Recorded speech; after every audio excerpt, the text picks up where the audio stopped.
Hello. Actually, where'd it go? There it is.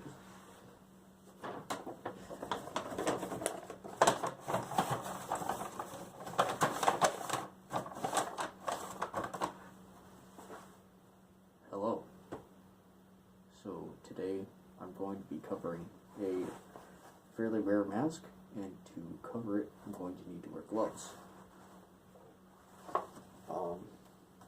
For this kind of thing, the type of glove isn't really important as long as you're not getting oil from your fingers on the mask. So that's what I'm going to do.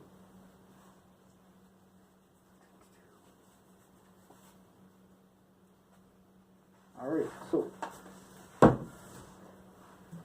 the mask I'm going to cover today is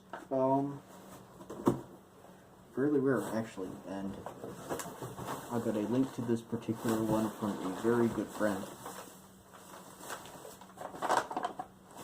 There we go. Okay, now I can see.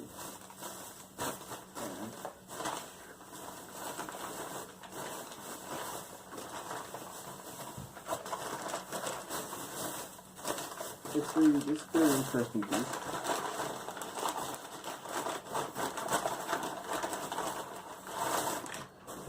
So here we go. This is a Berge diving mask, also known as an ORCO because it was manufactured by the Ohio Rubber Company, which you could see on the forehead here if I used more standard filming techniques. So this particular mask was developed during World War II by the Swedish diver Berge, who was he was a man's man and an adventurer, and he wrote a couple of books with such titles as Danger Is My Life. Really neat dude, and he was fairly influential for shallow water diving, and this is the mask that he made. Now this particular model is actually the rare one because instead of being free flow, it has a regulator for exhaled air. These regulators, interestingly enough, were actually taken. So a little bit of a sensitive topic, but the regulators were made from these shower heads that were taken off of Auschwitz when it was liberated, which was very early in the war, as we all know. So they actually liberated the shower heads, and then they cleaned the Zyklon B out of them using 409, and then they made them into regulators here. I'm kidding, that's fucking stupid, but you know, some people really believe anything.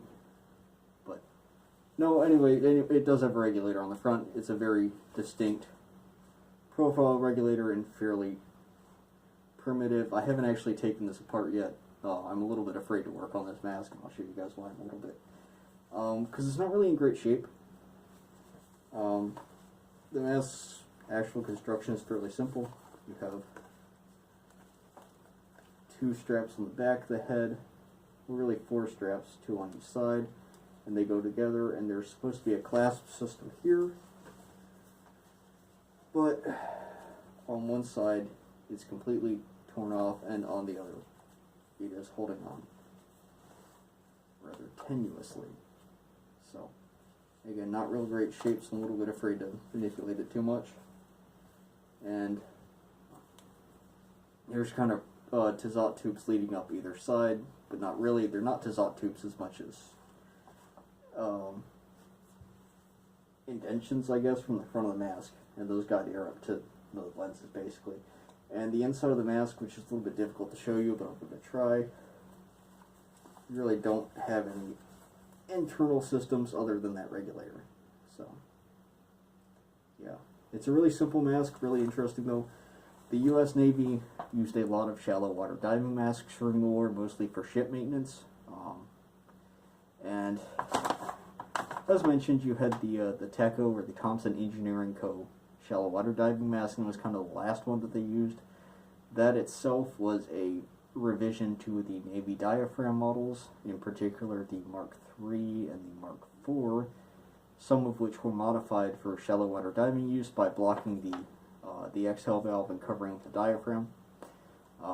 Unfortunately, those masks had distortion because the lenses were curved when you're underwater, you need flat lenses, which is why the Teco uses, actually this is very convenient, they're very much like the lenses on this, or sorry, the eye holes.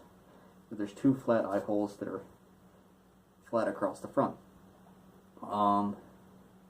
And at some point in that, the Ohio Rubber Company manufactured the ORCO, or the Victor Berge, and I don't really know how this fits into all of that because, again, they used a lot of masks. But yeah, it's a pretty neat piece of history. It's a little bit beat up, of course. I got a good deal on it, though. Me and Duke are still kind of talking over if we're going to restore it, and if so, how much, because it's a rare and delicate mask, and you know, don't want to modify it too much. So yeah, anyway, thanks for watching, and yeah, I hope you enjoyed.